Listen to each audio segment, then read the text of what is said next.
Hello, dear viewer, and welcome to the Catholic League Forum.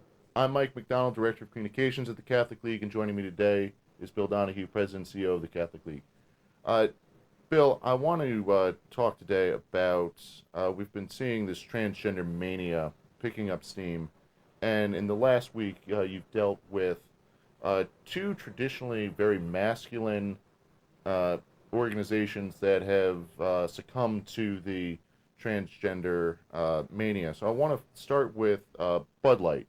I'm sure at this point everyone's familiar with Bud Light partnered with Dylan Mulvaney on April 1st, and it has just since kind of grown out of hand. There's been a huge backlash. You pulled Budweiser products from the 50-year anniversary gala we just had last week. And this week you followed up on a letter to them explaining what's the best way to handle the situation. Can you tell us about that letter? Yes, I wrote earlier this week to Brendan Whitworth, who's the CEO of Anheuser-Busch, saying to him basically, why don't you just become neutral? There is a way out of this dilemma that you're involved in. Don't get involved in politics on the right or the left. Just sell your product, which is beer. And what particularly incensed me why I wrote to him is because they're getting pressure from the Human Rights Campaign to stand by this transgender person, Dylan Mulvaney. The Human Rights Campaign is strongly anti-Catholic. They're, of course, George Soros funded like everybody else, but more importantly, the Human Rights Campaign is the largest LGBT group in the country promoting the Equality Act. If it were passed, and Biden said he would sign it, if this legislation were passed, it would effectively close down every Catholic hospital and institution and adoption agency in the country because they would force the transgender mania on them. Catholic doctors and Catholic hospitals would be required to perform abortions, sex reassignment surgeries. All Catholic entities would have to be secularized. And what I'm simply saying to Whitworth, the head of Anheuser-Busch, is let the activists speak to these issues and not a company which is out there, a typical corporation. You're selling services, you're selling products, Right. Sell them. You shouldn't even be listening to the Catholic League. I don't think that they should adopt the policies of the Catholic League at Anheuser-Busch, and they shouldn't adopt the policies of the Human Rights Campaign. Become agnostic. Just stay out of it, become neutral altogether, and let the Catholic League and Human Rights Campaign fight it out about whatever issues you want to deal with. So there is a way out of this mess that they've gotten themselves into. And if they don't do something like that, their numbers are going to continue to fall. We're at a tipping point here, people. Yeah. They're in trouble, and they've caused it by themselves. Don't insult people, men who are your biggest purchasers of beer, with some transgender person. It's not going to work, okay? Save that for somebody else. Yeah, and like you're saying, Bill, they are in trouble. Last week, their sale per volume was down 26%. And that's down after 21% the week before, down after 11% the week before that, down 5% the week after before that. So the numbers are going in the wrong way.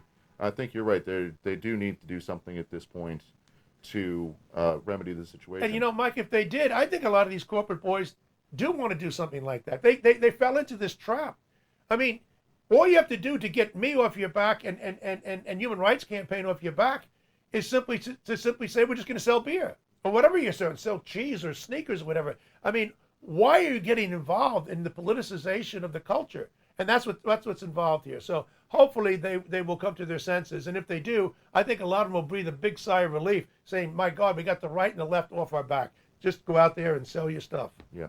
But unfortunately, it's not just the big corporations. It came out yesterday that the Navy, in a pilot program to increase recruitment, is using a drag queen. I know we could go to the old Churchill line. The Navy has no tradition, but wow, this is amazing. They wonder why the recruitment levels are down. The Army, the Navy, and the Air Force recruitment levels are off by the thousands this year.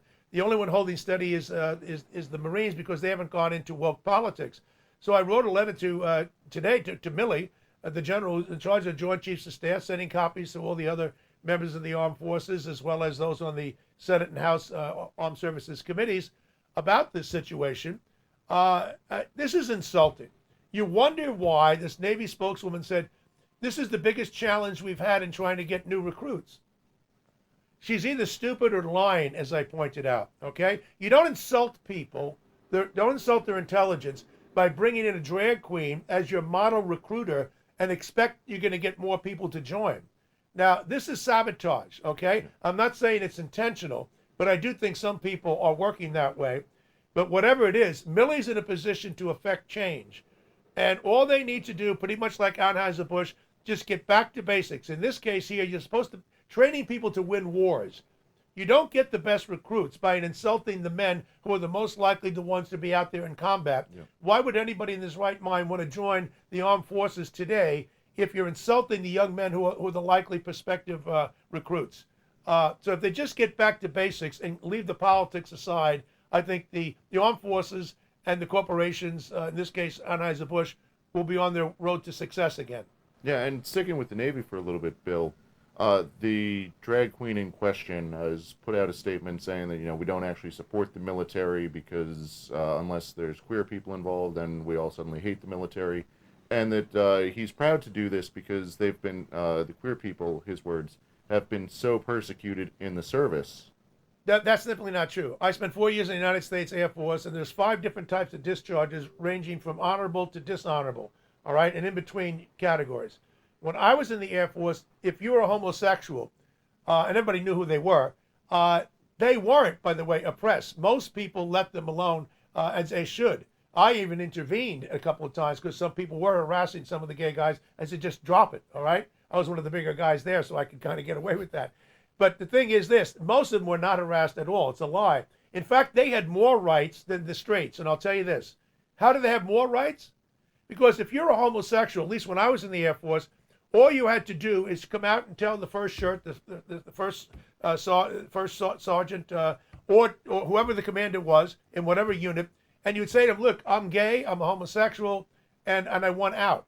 They would let you out and give you a general discharge, which is the second highest to honorable. After 6 months, you could appeal, and in 100% of the cases, you became an honorably discharged person. My point is, I served for 4 years. If I was a gay guy and I'm serving, let's say, 18 months, and I decided to hell with this, all I have to do is out myself as a homosexual. They'll say, fine, we're going to discharge you, give you a general discharge, and then 6 months later, you can get the honorable discharge. They had more rights, gays, in the armed forces than the straight people, at least when I was there now. And now the idea of drag queens, I mean, if you really wanted to sabotage the armed forces, that's what you would do, okay? You couldn't do a better job if you wanted to do it deliberately. Yeah, and the military does a heavy recruitment out of the South, Bible Belt territory, and that's usually where most of the recruits come from, and there's nothing more. Same thing with Budweiser, though. They're very popular in the South, Bible Belt states. Yeah, well, they're both paying a price for it, and all they have to do is get back to their origins and be faithful to their to what they stood for in the first place. Yeah, that'd make things a lot easier. Yep. Well, dear viewer, thank you for watching. We hope you enjoyed this video. Be sure to check out any of the topics we've talked about today on CatholicLeague.org. We'll have a link in the description below. We got a couple of other things going on this week as well, so do check those out as well.